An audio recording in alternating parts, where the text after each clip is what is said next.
before Mickey Mouse existed, before Disneyland welcomed its first visitor, before his name became synonymous with magic itself, there was a boy in Marceline, Missouri. He wasn't rich, he wasn't connected, he wasn't even particularly talented at drawing. But every night, in a tiny farmhouse bedroom, while his four brothers slept soundly beside him, young Walter Elias Disney would lie awake, eyes wide open, mind racing with visions so vivid, so impossible, so magnificent that they seemed to glow in the darkness. He saw animals that could talk, mice that could dance, princesses who could sing their dreams into reality, entire worlds that existed only in the space between his ears, but felt more real than the dirt road outside his window. His teachers called it daydreaming. His father called it a waste of time. Even Walt himself sometimes wondered if there was something wrong with his mind. But what he was experiencing wasn't just imagination. It was what Napoleon Hill identified as one of the most powerful forces in human achievement, the faculty of creative imagination. And this boy from a failing farm in Missouri was about to prove that imagination, when properly harnessed, doesn't just create dreams, it creates empires. This is the story of how Walt Disney used Napoleon Hill's principle of imagination to build the most magical entertainment empire on Earth. How he turned thoughts into theme parks, sketches into studios, dreams into a multi-billion-dollar dynasty. By the end of this video, you'll understand exactly how imagination works as a success principle, and more importantly, you'll know how to unleash the same creative force that turned a struggling cartoonist into the man who taught the world to believe in magic. Because what Walt Disney discovered, and what Hill spent decades studying, is that imagination isn't just about creativity. It's about the ability to see opportunities where others see obstacles, to envision solutions where others see problems, to build bridges between what is and what could be. Walter Elias Disney was born December 5, 1901, in Chicago, Illinois. But his story really begins when he was 4 years old, when his family moved to a 45-acre farm in Marceline, Missouri. His father, Elias, was a stern man who believed in hard work, discipline, and keeping your feet firmly planted on the ground. Dreams were luxuries the Disney family couldn't afford. The farm was supposed to be their path to prosperity, but farming is hard. The weather is unpredictable, and Elias Disney wasn't particularly good at it. While his father struggled with crops and debts, young Walt found himself drawn to something else entirely: the animals. Not just caring for them, though he did that too, but watching them, studying them, imagining what they might be thinking, what they might say if they could talk, how they might move if they could dance. He would spend hours in the barn sketching the pigs, the chickens, the horses. But these weren't ordinary farm drawings. These were characters, personalities. Each animal had a story in Walt's mind, a voice, a dream of its own. His older brother Roy found him one morning, age 7, sitting in the mud talking to a pig named Porker. Not just talking to it, having a full conversation. Walt was doing both voices. "What are you doing, Walt?" "Porker was telling me about his dream to become a circus performer. He wants to learn to dance on 2 legs. Roy laughed, but Walt wasn't joking. In his mind, Porker's dream was as real as his own. This is what Napoleon Hill called creative imagination, the faculty through which man tunes into infinite intelligence and receives new ideas, hunches, and inspirations. Hill distinguished between 2 forms of imagination: Synthetic imagination, the faculty that arranges old concepts, ideas, or plans into new combinations, this is what most people call creativity. Creative imagination, the faculty that operates when the conscious mind is working at an accelerated pace, making connections that seem to come from nowhere. This is what Walt possessed in abundance. Even as a child, Walt's imagination wasn't just rearranging existing ideas, he was channeling something entirely new. Characters that had never existed, stories that had never been told, worlds that had never been imagined. But here's what made Walt different from other imaginative children. He believed his visions were meant to be real. When he drew Mickey Mouse years later, he didn't just see a cartoon character, he saw a living being with hopes, fears, dreams, and personality. Mickey wasn't just a drawing to Walt, Mickey was Mickey. This level of belief in his imagination would become Walt's secret weapon. Because when you truly believe in your vision, you don't just create art, you create reality. But first, that vision would be tested. In 1910, when Walt was 9, the farm failed.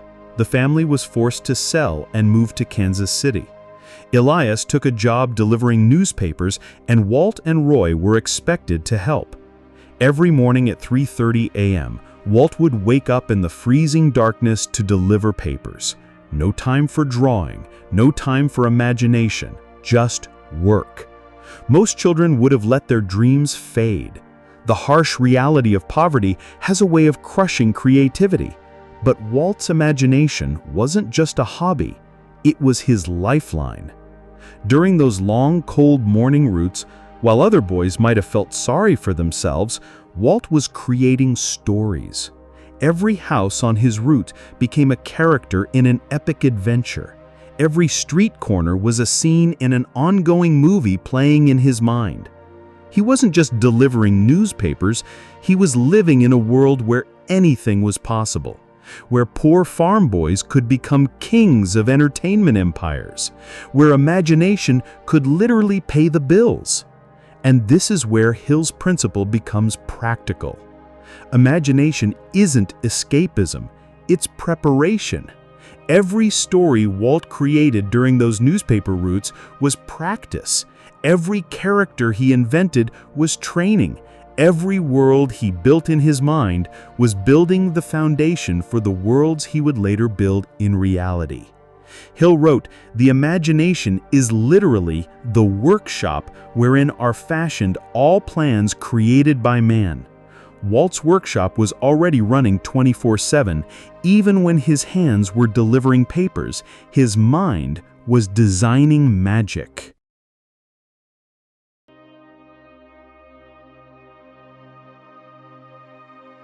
Before we dive deeper into Walt's story, you need to understand what Napoleon Hill discovered about imagination during his 20 years of research. Hill interviewed over 500 of the most successful people in America: Andrew Carnegie, Henry Ford, Thomas Edison, Alexander Graham Bell, John D. Rockefeller. And he noticed something remarkable. They all possessed what he called creative imagination, but they used it in very specific ways. Hill wrote, "The creative imagination works automatically in the manner described in subsequent pages.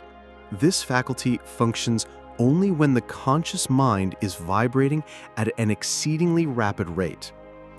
What does that mean in practical terms? It means creative imagination isn't just daydreaming. It's a heightened state of mental activity where your mind makes connections that logic can't explain. Hill identified several characteristics of people who successfully harness creative imagination. First, they see possibilities where others see problems. While most people look at obstacles and see reasons why something can't be done, highly imaginative people look at the same obstacles and see puzzles to be solved. Second, they think in pictures, not just words. Hill discovered that successful people don't just think about their goals, they see them vividly, in detail, with emotion. Third, they trust their hunches. Creative imagination often works through sudden insights, intuitive leaps, and ideas that seem to come from nowhere. Successful people learn to recognize and act on these impulses. Fourth, they combine unrelated concepts to create something new. The most innovative solutions come from connecting ideas that have never been connected before. Fifth, they maintain a childlike sense of wonder. Hill noticed that highly creative people never lose their ability to be amazed, to ask what if, and to play with possibilities. Now, let's look at how young Walt Disney embodied each of these characteristics. Seeing possibilities and problems. When Walt's family lost the farm, most people would have seen only failure and hardship. Walt saw stories. Every family that lost their farm became a character in his mind, with hopes, dreams, and adventures ahead. Thinking in pictures. Walt didn't just imagine Mickey Mouse. He saw him, moving, talking, laughing, crying. Mickey was as real in Walt's mind as any living creature. Trusting hunches. Throughout his career, Walt would make decisions that seemed crazy to everyone else, but felt absolutely right to him. From creating the first synchronized sound cartoon to building Disneyland, Walt learned to trust the voice of his creative imagination. Combining unrelated concepts to create something new. Walt took fairy tales, ancient, and animation, new technology, and created something unprecedented. He took amusement parks, existing, and storytelling, timeless, and invented the theme park. Maintaining wonder. Even as an adult running a massive studio, Walt never lost his childlike excitement about magic, possibilities, and the power of dreams. But here's what Hill discovered that most people miss. Creative imagination isn't just a talent you're born with. It's a faculty you can develop. Hill wrote, "The creative faculty becomes more alert, more receptive to vibrations from the sources mentioned in proportion to its development through use." In other words, imagination is like a muscle. The more you use it, the stronger it becomes.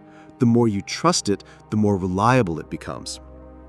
Walt was unknowingly training his imaginative faculty every single day. While other children played with toys, Walt was creating entire universes in his mind.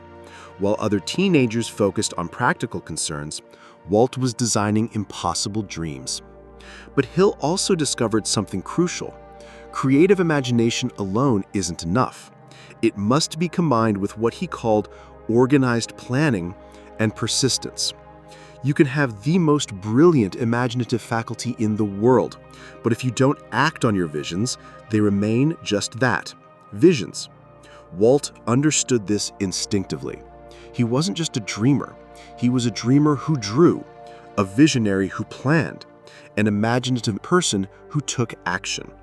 And this combination, creative imagination plus organized action, is what Hill identified as the foundation of all great achievement.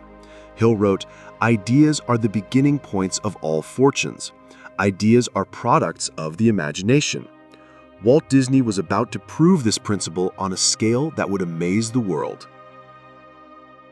By 1917, 16-year-old Walt Disney had made a decision that would change everything.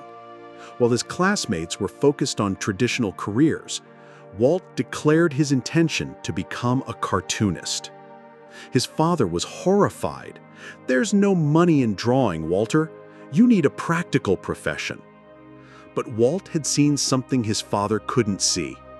He had envisioned a future where drawings could move, where characters could come to life, where stories could be told through animation in ways that had never been attempted. This wasn't just wishful thinking. Walt had been studying the early experiments in animation. He had seen Winsor McCay's Gertie the Dinosaur and recognized immediately that he was witnessing the birth of a new art form. But more than that, His creative imagination showed him possibilities that even the pioneers of animation hadn't yet conceived. He saw synchronized sound, he saw feature-length animated films, he saw entire entertainment empires built on the foundation of animated characters. Most people would have dismissed these visions as impossible. Walt began planning how to make them real. In 1920, at age 18, Walt got his first job at an advertising company in Kansas City. His salary was $50 a month, but more importantly, he had access to animation equipment for the first time. Every evening after his regular work was done, Walt would stay late experimenting, teaching himself the principles of animation, learning how to bring drawings to life. This is where Hill's principle of imagination becomes practical. Walt wasn't just imagining success, he was imagining specific techniques, specific improvements, specific innovations that could advance the art of animation. Hill wrote, "The imagination is literally the workshop wherein are fashioned all plans created by man." Walt's imagination was working overtime, fashioning plans for animated films that wouldn't exist for years, techniques that hadn't been invented, and stories that would captivate audiences around the world. But then, reality struck hard. In 1922, Walt started his first animation company with his friend Ub Iwerks. They called it Laugh-O-Gram Films. Walt was 21 years old and absolutely convinced he was going to revolutionize entertainment. Within a year, the company was bankrupt. Walt had poured everything into his vision. His savings, his energy, his absolute faith that imagination could be transformed into profit. And he had lost it all. Most people would have given up, would have listened to their father's advice about getting a practical job, would have concluded that imagination doesn't pay the bills. But Walt's creative imagination showed him something different. This wasn't failure. This was education. Every mistake he had made at Laugh-O-Gram was now burned into his memory. Every wrong turn was now a roadmap for the right path. Every financial miscalculation was now data for future success. Hill wrote about this phenomenon. Every adversity, every failure, every heartache carries with it the seed of an equal or greater benefit. Walt's imagination wasn't just creating entertainment, it was creating wisdom. He was learning not just how to animate, but how to run a business. Not just how to tell stories, but how to tell stories profitably. With $40 in his pocket and a suitcase full of animation equipment, Walt bought a one-way train ticket to Hollywood. He was 22 years old, broke, unknown, and absolutely certain that his greatest successes lay ahead. Because his imagination had already shown him what was coming. On October 16, 1923, Walt Disney signed a contract to produce a series of animated shorts. It was a small deal, almost insignificant. But in Walt's imagination, this wasn't just a contract. This was the foundation stone of an empire. He immediately sent for his brother Roy and Ub Iwerks. Not because he needed help with one small contract, but because his imagination had already shown him that this contract would grow into something massive, something unprecedented, something magical.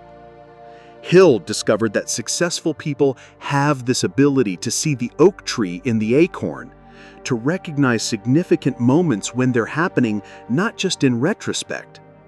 Walt's creative imagination wasn't just creating animated characters. It was helping him recognize opportunities, anticipate challenges, and prepare for a level of success that seemed impossible to everyone else, but seemed inevitable to him. By 1927, Walt Disney Studios was gaining momentum. Walt had created a character called Oswald the Lucky Rabbit that was becoming popular. He had a growing team of animators. He had steady contracts. By conventional measures, he was successful.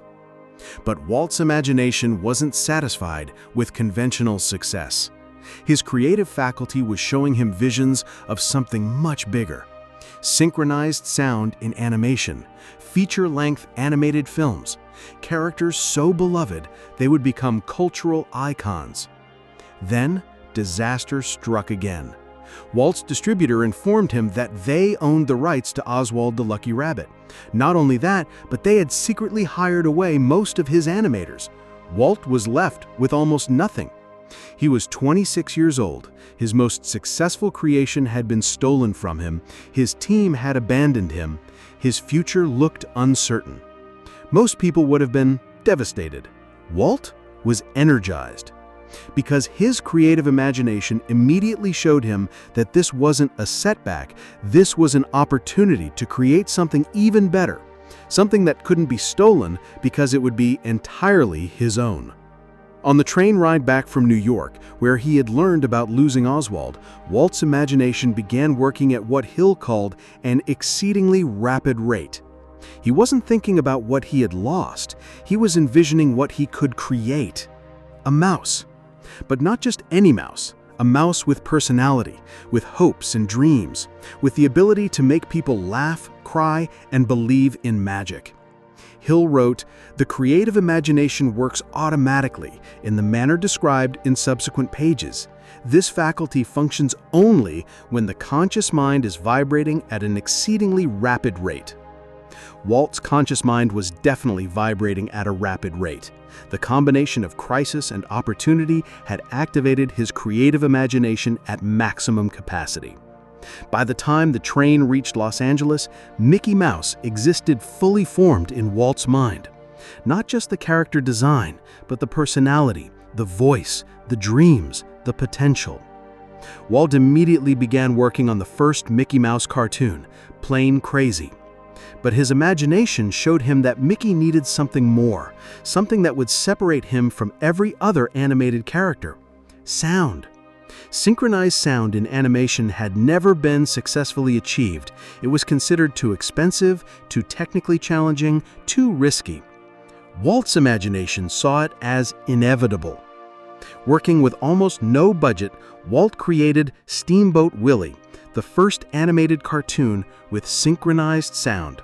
Mickey whistled, sang, and made music using farm animals as instruments. When Steamboat Willie premiered on November 18, 1928, at the Colony Theater in New York, something magical happened. The audience didn't just watch Mickey Mouse, they fell in love with him. Within months, Mickey Mouse was a national sensation. Not just a cartoon character, but a cultural phenomenon. But here's what's remarkable. Walt wasn't surprised. His imagination had already shown him that this would happen. He had seen Mickey's success before Mickey even existed. Hill discovered this pattern among all highly successful people. Their imagination doesn't just create ideas, it creates certainty. They see their success so clearly in their mind that it feels like a memory rather than a hope. Walt had seen Mickey's success. He had felt the audience's laughter. He had experienced the cultural impact, all before he drew a single frame. This is the power of creative imagination when properly applied. It doesn't just show you what's possible, it shows you what's inevitable. And Walt's imagination was just getting started. By the 1940s, Walt Disney had achieved what everyone thought was impossible. He had created the first feature-length animated film, Snow White and the Seven Dwarfs. He had built a studio that employed hundreds of artists.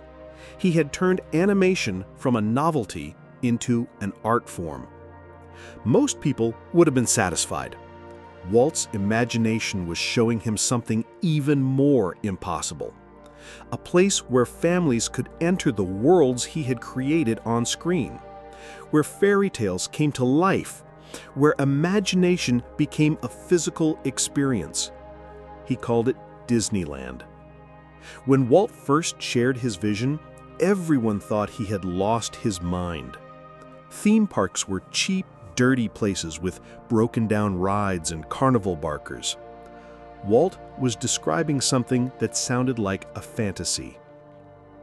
"I want families to have an experience together," he explained. "I want them to step into the stories we've been telling. I want them to meet Mickey Mouse, visit Cinderella's castle, sail with pirates." His brother Roy, his business partner and biggest supporter, was skeptical. "Walt, we're in the movie business, not the amusement park business." But Walt had already seen Disneyland in his imagination. Not just the concept, but the details. Main Street, USA, based on his childhood memories of Marceline. Frontierland, celebrating the American pioneer spirit. Fantasyland, bringing fairy tales to life. Tomorrowland, showcasing the possibilities of the future. He had walked through Disneyland thousands of times in his mind before the first shovel broke ground. This is what Hill called definite mental pictures. Successful people don't just imagine success in general terms. They see specific details. They experience specific moments. They feel specific emotions. Walt didn't just imagine a successful theme park. He imagined the exact experience a family would have. He saw the father's face when his daughter met Cinderella. He felt the mother's joy watching her son ride Dumbo. He heard the laughter echoing through the park. These weren't just business plans, these were emotional blueprints. But turning this vision into reality would require more than imagination. It would require what Hill called applied faith. The ability to act on your visions, even when others can't see them. Walt mortgaged his life insurance policy. He sold his vacation home. He risked everything on a dream that existed only in his imagination. When construction began in 1954, people called it Walt's folly. Experts predicted it would fail within a year. The press mocked the idea of a pristine amusement park. Walt never doubted, because his imagination had already shown him the outcome. On July 17, 1955, Disneyland opened to the public. Despite numerous technical problems on opening day, rides breaking down, crowds overwhelming the park, temperatures soaring over 100 degrees, something magical happened. Families weren't just visiting an amusement park, they were entering Walt's imagination. They were experiencing the same sense of wonder that had driven him from that farm in Missouri to the hills of Anaheim. Within 7 weeks, Disneyland had welcomed its 1 millionth visitor. Walt's imagination had created more than entertainment. It had created a new industry. Today, theme parks generate over $50 billion annually worldwide. But more than that, Walt had proven Hill's principle. Whatever the mind can conceive and believe, it can achieve. Walt had conceived Disneyland in his imagination. He had believed in it with absolute certainty. And he had achieved something that seemed impossible to everyone else. You may not be creating animated characters or building theme parks, but you are facing something that requires creative solutions. A problem that needs innovative thinking. A dream that seems impossible to others, but feels inevitable to you. Let me give you Napoleon Hill's exact blueprint for developing and applying creative imagination, demonstrated through Walt Disney's success. Step 1. Stimulate your imagination through study. Hill discovered that creative imagination feeds on knowledge. The more you know about your field, the more raw material your imagination has to work with. Walt didn't just love animation. He studied it obsessively. He analyzed every frame of every cartoon. He understood the technical aspects, the artistic principles, and the business models. But more than that, he studied psychology. How do people respond to stories? What makes them laugh? What makes them cry? What creates emotional connection? Your creative imagination can only work with the material you give it. Feed it with knowledge, and it will create innovations. Starve it of input, and it will produce nothing. Step 2. Create mental pictures with emotional intensity. Hill wrote, "The subconscious mind makes no distinction between a constructive thought and a destructive one." Walt didn't just think about Mickey Mouse. He saw him, moving, talking, laughing. He experienced Mickey's emotions as if they were real. When he envisioned Disneyland, he didn't just imagine a successful business. He felt the joy of families creating memories. He experienced the wonder of children meeting their heroes. Your imagination must be charged with emotion to be effective. Dry, logical planning activates your analytical mind. Emotional visualization activates your creative imagination. Step 3. Combine unrelated concepts. The most innovative solutions come from connecting ideas that have never been connected before. Walt combined fairy tales, ancient, with cutting-edge animation technology, modern. He combined amusement parks, existing, with storytelling, timeless, to create something unprecedented. Hill called this synthetic imagination, arranging old concepts into new combinations. Look at your challenges through this lens. What existing solutions from other industries could be adapted to your situation? What unrelated concepts could be combined to create something new? Step 4. Trust your hunches. Hill discovered that creative imagination often works through sudden insights and intuitive leaps. Walt made many decisions that seemed illogical to others, but felt absolutely right to him. Spending a fortune on Snow White when everyone said audiences wouldn't sit through a feature-length cartoon. Building Disneyland when experts said it would fail. Your rational mind will analyze and hesitate. Your creative imagination will flash insights and solutions. Learn to recognize the difference between the two voices. Step 5. Act on your visions immediately. Hill wrote, "A goal is a dream with a deadline." Walt didn't just imagine Mickey Mouse, he immediately began drawing him. He didn't just envision Disneyland, he started planning it. The window between inspiration and action is critical. The longer you wait to act on a creative insight, the more your rational mind will find reasons why it won't work. Step 6. Persist through the valley of doubt. Every creative vision goes through what Hill called the valley of doubt, the period between conception and manifestation when everything seems to be going wrong. Walt faced this repeatedly. Losing Oswald, going bankrupt with Laugh-O-Gram, the technical disasters of Disneyland's opening day. But his imagination had already seen the end result. He persisted not because he hoped it would work, but because he had already seen that it would work. Step 7.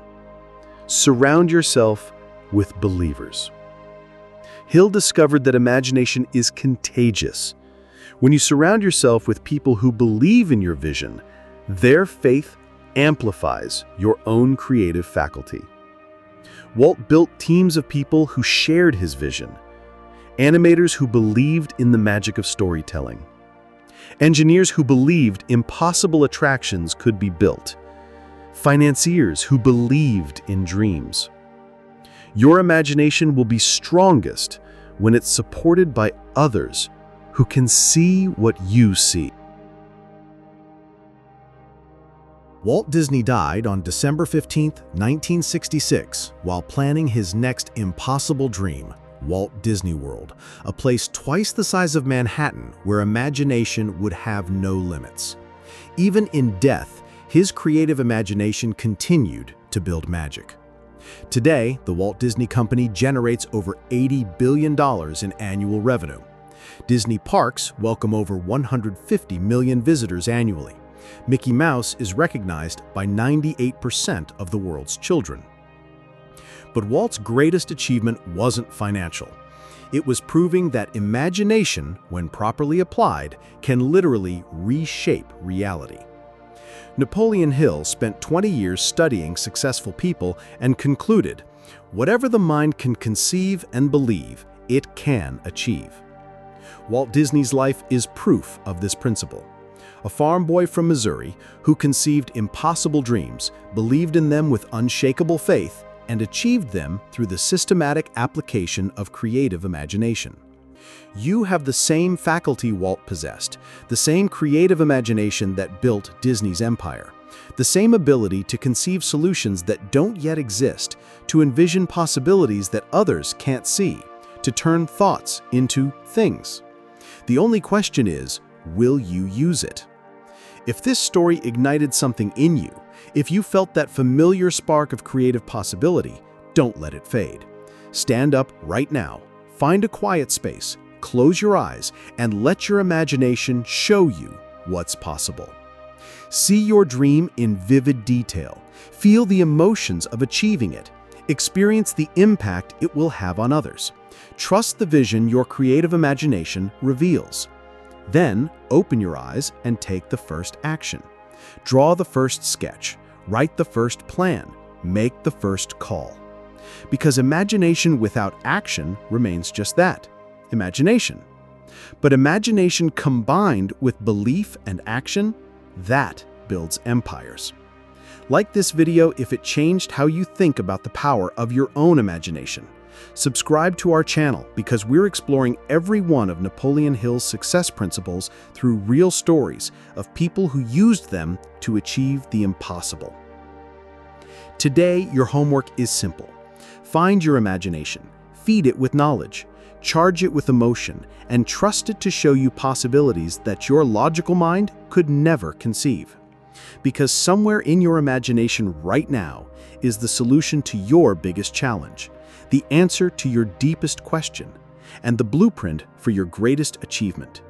Just like a farm boy from Missouri who imagined a mouse that could change the world, and then made it happen. Walt Disney proved that imagination isn't just for children. It's for anyone brave enough to believe that impossible dreams are just dreams that haven't been achieved yet. Your impossible dream is waiting for you to conceive it, believe it, and achieve it. The magic begins when you close your eyes and open your imagination. Just like Walt did.